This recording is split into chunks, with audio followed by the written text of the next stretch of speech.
Hello, everybody. This is Francesco Rulli. I'm the CEO of Querlo. I am also the Forbes Insight AI Solution Business Partner. I'm here today with Brandon Wyche, that is the son of a dear friend and collaborator I have known for years. We started the talk a few years ago and also collaborating on some of the work that we have done at Querlo. So Brandon, if you can give us a little bit of your background and also where you are today and what's you're planning for the future. Well, it's nice to talk to you, Francisco. Well, at the moment, I'm in Florida. I'm attending the University of South Florida, and I'm studying cybersecurity. I'm also minoring in communications. Um, my background's kind of all over the place in terms of particular topics. I've worked with Royal Caribbean with their AI and data team to develop an AI solution there and test different potential ways to go about providing assistance to people on ships who are going on cruises and have particular questions or needs while aboard their cruises.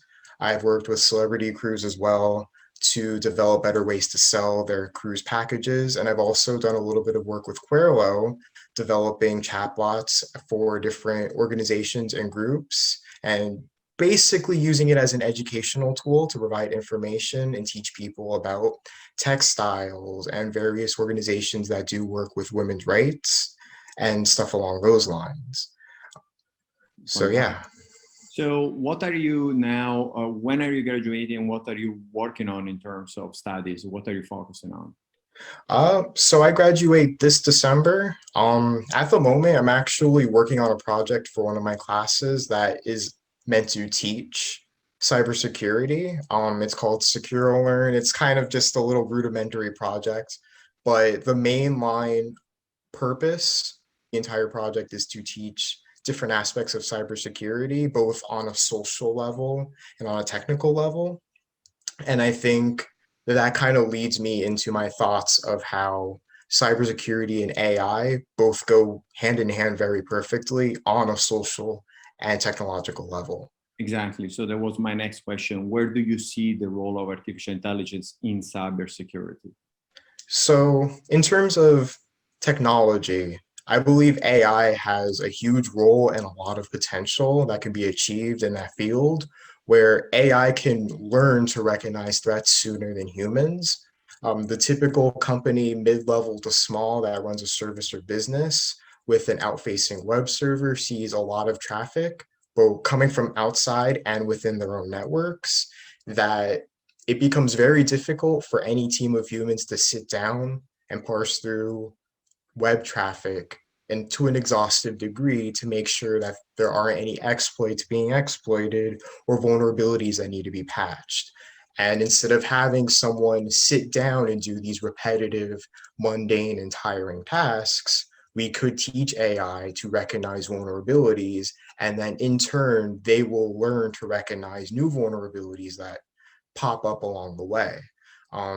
That also creates a self-fulfilling issue where AI itself requires security surrounding its decision making due to the fact that because it's very standard in how it might come to certain conclusions, AI itself can be rather easy to exploit if you know how to do it right.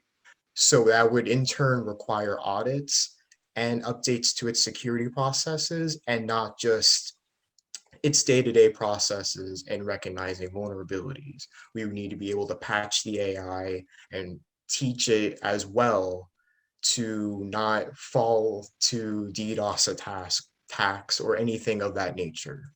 So AI has a lot of potential in the field in a technical aspect, but it requires a lot of investment and a lot of care to be implemented in that way effectively. Yeah, indeed, that's the real adoption of artificial intelligence as a powerful machine learning and improving the knowledge base. Lots of companies want to the turnkey solution, but it takes some real investment of time and energy to improve this, definitely.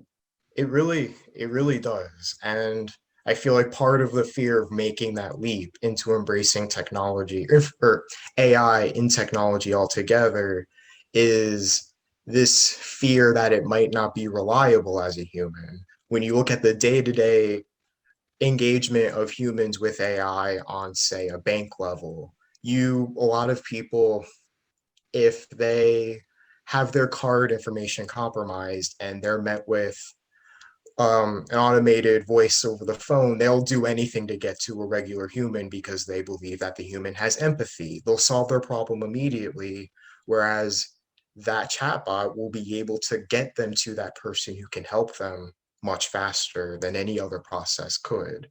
So there's a lot of ways this can be implemented properly, but it does require that involvement and investment. And that leads me to my question to you, which is how have you implemented AI in the cybersecurity field?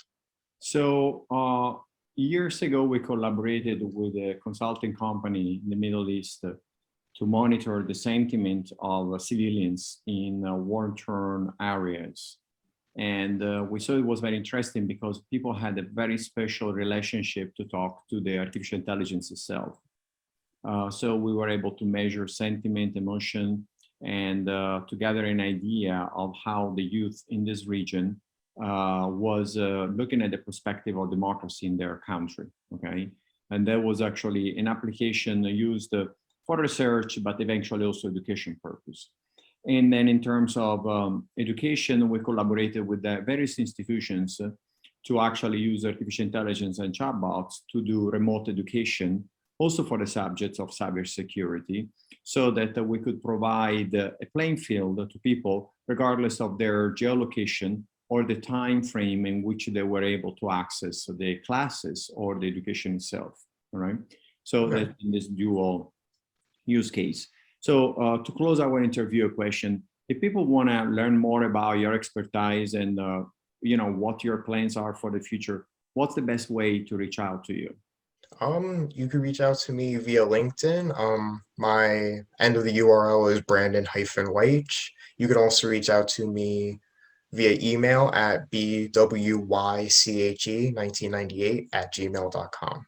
Fantastic. Thank you very much, Brandon. Thank you very much for having me. I appreciate it. Thank you.